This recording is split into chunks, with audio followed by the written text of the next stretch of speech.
তো পিরামিড দেখার পরে আমরা এখন চলে এসেছি ইজিপ্টের পারফিউম তৈরি করা হয় এরকম একটা কারখানাতে। এখানে আসার পর আমরা একটা রুমে বসি যেখানে অসাধারণ গন্ধের পারফিউম বিক্রি করা হচ্ছে। এখানে ওনারা আমাদেরকে একটা পারফিউমের বিভিন্ন ফ্লেভারের চার্ট দিয়েছে আর একটা পেন।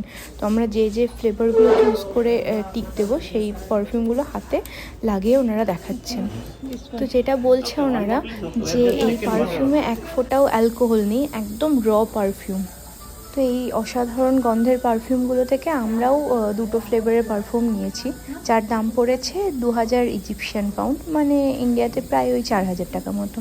তবে এখানকার মধ্যে আমার সব থেকে যেটা পছন্দ হয়েছে সেটা হচ্ছে পারফিউম রাখার যে কন্টেনার বা বোতলগুলো। প্রত্যেকটা বোতল হচ্ছে রং বেরঙের কাঁচের, ঠিক ওই আলাদিনের চিরাগের মতন দেখতে।